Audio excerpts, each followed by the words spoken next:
नमस्कार प्यारे साथियों, प्रताप क्लासेस के यूट्यूब चैनल पर आपका स्वागत है। तो आज से आपके लिए एक नई मुहिम हम स्टार्ट करने जा रहे हैं और वो आज की एक नई मुहिम रहने वाली है कि संविधान या पॉलिटी से संबंधित आज तक जितने भी आरपीएससी ने जो क्वेश्चन पूछे हैं ना, उसकी आपको यूट्यूब पे क्लास मिलेगी और ऐप के अंदर इसका टेस्ट भी आपको मिलने जा रहा है। तो इसके अंदर आज अपने पढ़ेंगे। आज की अपनी ये क्लास नंबर 1 रहेगी और डेली आपको इस क्लास का टाइम रहेगा शाम को 8 बजे। इस क्लास का टाइम रहेगा अपने, ठीक है। शाम को डेली या एक दिन छोड़कर आपको ये क्लास मिलेगी 8 बजे। ये क्लास संविधान पॉलिटी यानी कि आरपीएससी ने जितने आपको पता है 2011 से लेकर 2022 तक जितने भी एग्जाम करवाए हैं, जिसके अंदर भारत और राजस्थान से रिलेटेड जो संविधान यानी कि पॉलिटी से संबंधित जो वहां से उन्होंने क्वेश्चन पूछे, उसकी मैं अलग से आपकी लिए मैं यूट्यूब पे क्लास में करवाऊंगा। और इसका जो टेस्ट है ना, जो अपनी ऐप के अंदर चल रही है आरपीएससी और आरएसएसबी द्वारा, जो ओल्ड क्वेश्चनों की ये 2011 से 23 तक है, इसके अंदर आपको क्लास नंबर वाइज टेस्ट भी आपको मिलता रहेगा। जिस प्रकार मैंने आज इस क्लास के अंदर 20 क्वेश्चन लिए हैं, तो 2 दिनों के बाद में आपको एक दिन छोड़कर आपको 20 क्वेश्चनों में जो है फोल्डर बना के आपको टेस्ट भी मिलते रहेंगे। तो ये आप टेस्ट सीरीज ज्वाइन कर लेना। इसमें मैं ये जो आज के लिए मैं आपकी ये सीरीज स्टार्ट करने जा रहा हूँ, ये आपका टेस्ट भी ऐप के अंदर मिलता रहेगा और ये सभी भर्ती परीक्षाओं के लिए एक ब्रह्मास्त्र प्रश्न रहेंगे। और ये आपके लिए एक मान के चलो एक रामबाण ये क्लास आपके लिए रहने वाली है। तो क्लास नंबर वाइज आपको मिलेगी, छोटे छोटे पार्टों के अंदर अपने अध्ययन करते जाएंगे। सिर्फ अपने जो पॉलिटिकल से संबंधित क्वेश्चन आए ना, उसके लिए अपने बढ़िया तरीके से पॉलिटिकल यहाँ से तैयार करते जाएंगे, ताकि अपने को पता चले कि किस तरह एग्जाम के अंदर जो है संविधान से रिलेटेड क्वेश्चन पूछे जाते हैं। तो सारे विद्यार्थी एक बार वीडियो को लाइक शेयर करेंगे और जो साथी हमारे इस चैनल पर नहीं है तो जरूर आप इनको सब्सक्राइब करें और इसके पास ले बेल आइकन का घंटा दबाएं, ताकि हम जैसे वीडियो अपलोड करें उसका नोटिफिकेशन आप तक है पहुंच जाएगा। तो सभी साथियों को गुड इवनिंग। और इसका टेस्ट है ना, इसके अंदर टेस्ट भी आपको topic wise class number wise आपको मिलता रहेगा। तो स्टार्ट करें आज की क्लास। पहला क्वेश्चन आपके सामने देखिए, ये सारे के सारे पीछे के एग्जामों में आए हुए क्वेश्चन है सारे। देखो पहला क्वेश्चन, अपने बढ़िया तरीके से आराम से इस क्लासों का अध्ययन करेंगे। राजस्थान के निम्नलिखित में से किस राज्यपाल या राज्यपालों ने अपना कार्यकाल पूर्ण होने से पूर्व ही राज्यपाल पद से त्याग पत्र दे दिया। अब मैं कुछ चीजें आपको साथ साथ में थोड़ी नोट करते बताते जाऊंगा। अब क्वेश्चन को पूरा ध्यान से पढ़ो भी। ऐसे कौन से राज्यपाल थे जिन्होंने अपना कार्यकाल पूर्ण होने से पूर्व ही राज्यपाल पद से त्याग पत्र दे दिया? तो वो दो ही व्यक्ति थे। वो थे, एक तो कौन है, एक तो है मदन लाल खुराना और एक है प्रतिभा पाटिल। तो आगे ऑप्शन दिए हुए हैं, आप देख सकते हो। ये देखो, इसका उत्तर हो जाएगा केवल दो और थर्ड, ठीक है। तो इसमें सबसे पहले मैं बात करूं मदन लाल खुराना, इन्होंने राज्यपाल पूर्व ही राज्यपाल पद से इन्होंने त्यागपत्र दे दिया। इसके अलावा प्रतिभा देवी सिंह पाटिल थी। अब ऑप्शन में एक और है दरबारा सिंह। दरबारा सिंह को आप जानते हो, इनका समय था राजस्थान के अंदर 1998। इनकी क्या है, पद पर रहते हुए मृत्यु हो गई थी। किसकी? दरबारा सिंह की पद पर रहते हुए मृत्यु हो गई थी 1998 के समय ये राज्यपाल रहे। और ये मदन लाल जो खुराना है, ये 2004 के समय राज्यपाल रहे। और प्रतिभा देवी सिंह पाटिल है, ये क्या है 2004 से लेकर 2007 तक इनका राज्यपाल कार्यभार इन्होंने संभाला था। तो आपको ये चीजें याद रखनी है। आजकल पॉलिटिकल में एक बड़े गहराई से बड़े शानदार क्वेश्चन आते हैं सीधे सीधे। तो मदन लाल खुराना और प्रतिभा देवी पाटिल ने अपने राज्यपाल पद से त्याग पत्र दे दिया। और जो दरबारा सिंह है, उनकी पद पर रहती हुई मृत्यु हो गई थी। तो इसका उत्तर हो जाएगा केवल दो, यानी कि दो और थर्ड। अब देखो अगला क्वेश्चन बड़ा गजब का है।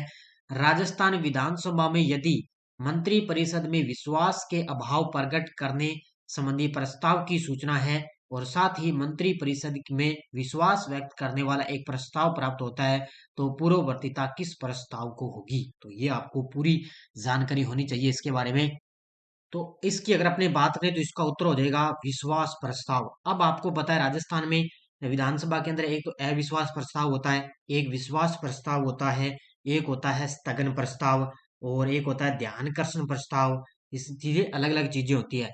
इसका उत्तर हो जाएगा विश्वास प्रस्ताव के तहत पूर्ववर्ता की प्रस्ताव होगी। अब बात आई है विश्वास प्रस्ताव, तो याद रखना राजस्थान विधानसभा के अंदर अब तक 5 बार विश्वास प्रस्ताव लाया जा चुका है। कितनी बार है? 5 बार विश्वास प्रस्ताव लाया गया, लेकिन लेकिन एक बार भी सरकार नहीं गिरी थी। तो ये याद रखना पॉइंट, 5 बार प्रस्ताव लाया गया। और सबसे ज्यादा जो 3 बार है ना, ये भैरों सिंह शेखावत सरकार द्वारा, और 2 बार है ना ये अशोक गहलोत द्वारा ये विश्वास प्रस्ताव लाया गया था। तो ये चीजें आपको साथ साथ में नोट करते जाने हैं, अध्ययन करते रहना है।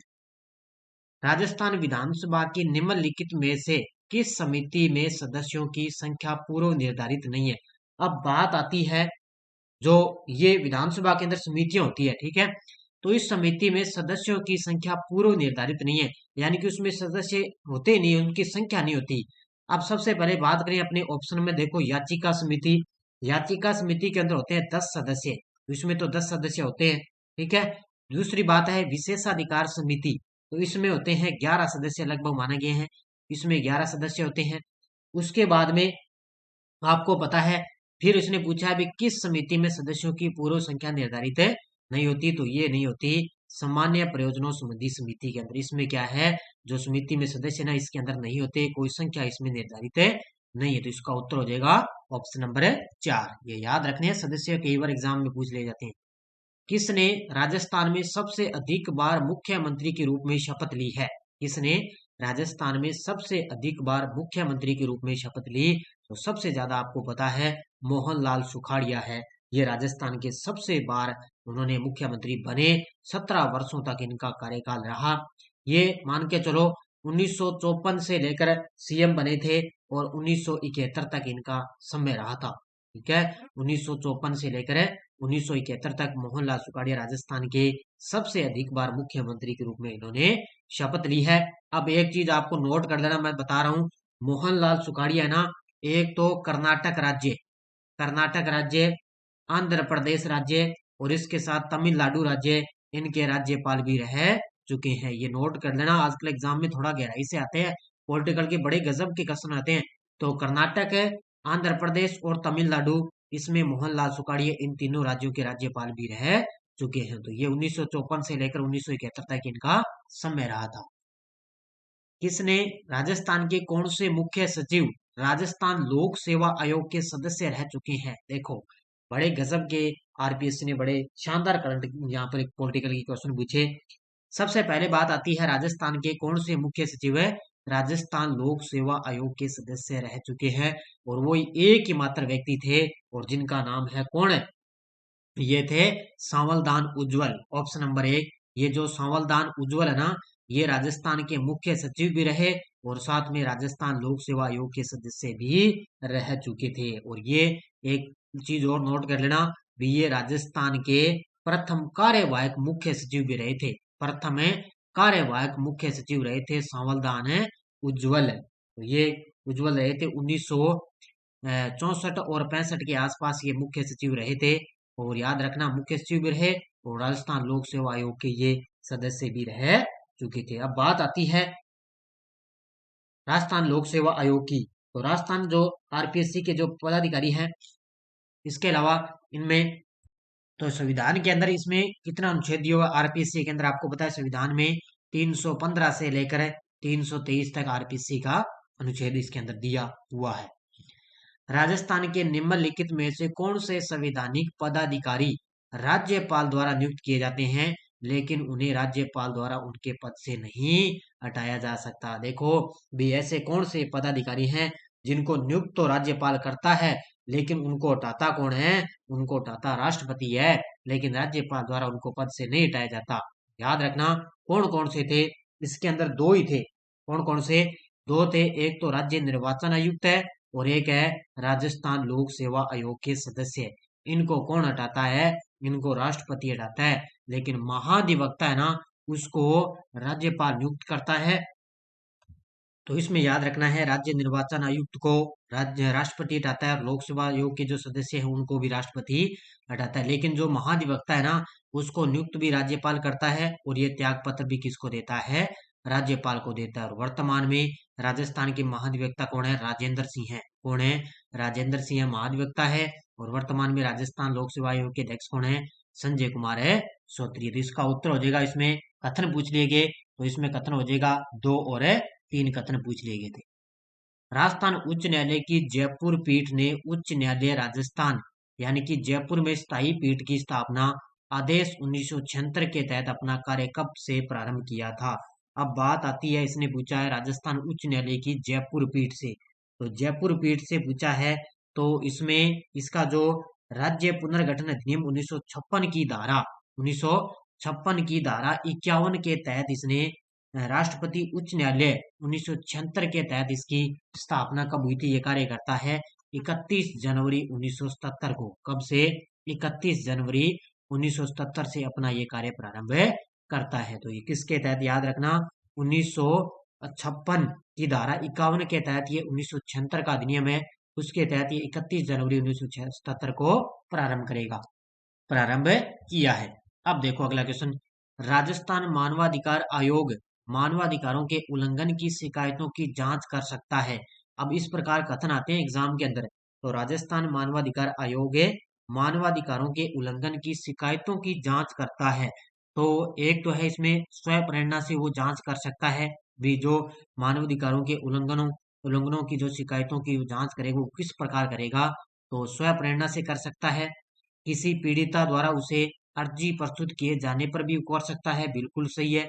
और किसी पीड़ित की ओर से किसी व्यक्ति द्वारा उसे अर्जित प्रस्तुत किए जाने पर भी वो कर सकता है। यहाँ पर तीनों के तीनों कथन ये सही है, इसका उत्तर था, यानी कि तीनों कथन है सही है। कथन पूछ लिए गए थे इसके अंदर है केवल इसमें ऑप्शन नंबर 4 हो जाएगा, यानी कि 1, 2 और 3 इसमें कथन है सही, यानी कि तीनों कथन सही है। अब बात आती है मानवाधिकार आयोग, इसके अंदर एक अध्यक्ष होता है और 2 सदस्य होते हैं। मानवाधिकार आयोग में नियुक्ति राज्यपाल करता है धारा 22 के तहत। याद रखना, नियुक्ति मानवाधिकार आयोग की नियुक्ति कौन करता है? राज्यपाल है, धारा 22 के तहत।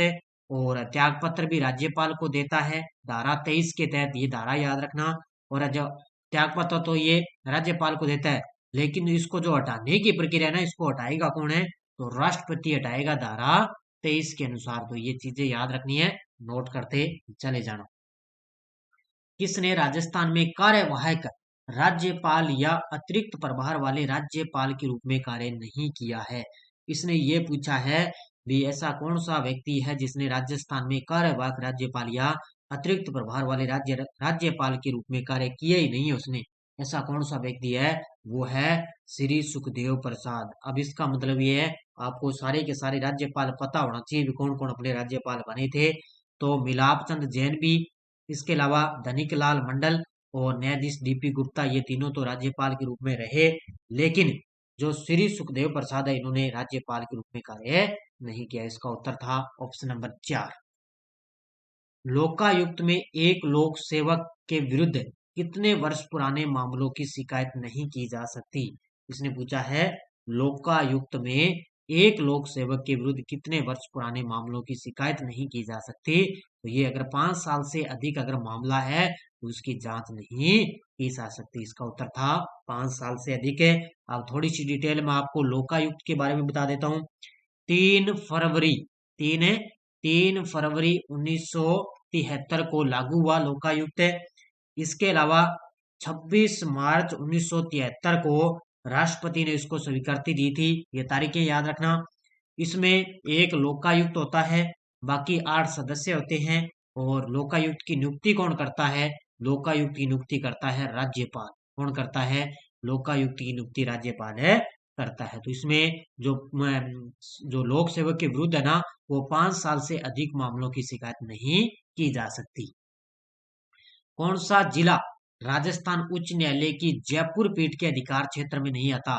आपको सभी को पता है अपने 2 ही खंडपीठ है, एक तो है जयपुर की खंडपीठ है और एक है जोधपुर खंडपीठ है। तो जयपुर में कौन कौन से आते हैं और जोधपुर में कौन कौन से आते हैं? इसमें ये पूछा है भी राजस्थान उच्च न्यायालय की जयपुर पीठ के अंदर कौन सा नहीं आता? तो जयपुर पीठ में अजमेर आता है, बारा भी आता है, अलवर भी आता है, लेकिन भीलवाड़ा है ये आता है जोधपुर के अंदर।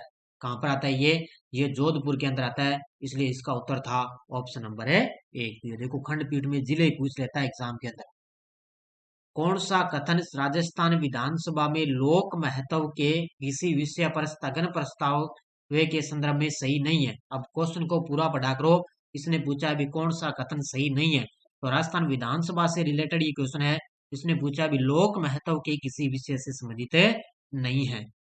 अगर इसने बात करें तो एक ही बैठक में एक से अधिक ऐसा प्रस्ताव नहीं किया जाएगा, ये तो बिल्कुल कथन सही है।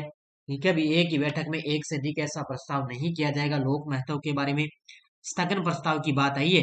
अब देखो अविश्वास प्रस्ताव होता है, फिर विश्वास प्रस्ताव, फिर स्थगन प्रस्ताव, ये बात हो रही है स्थगन प्रस्ताव की। स्थगन प्रस्ताव की सूचना उस दिन की बैठक प्रारंभ होने से पूर्व जिस दिन की प्रस्ताव करने का विचार हो अध्यक्ष दी जाएगी। ये कथन यहाँ पे सही नहीं है। प्रस्ताव हाल ही में गठित किसी विशिष्ट विषय तक सीमित रहेगा, बिल्कुल सही है।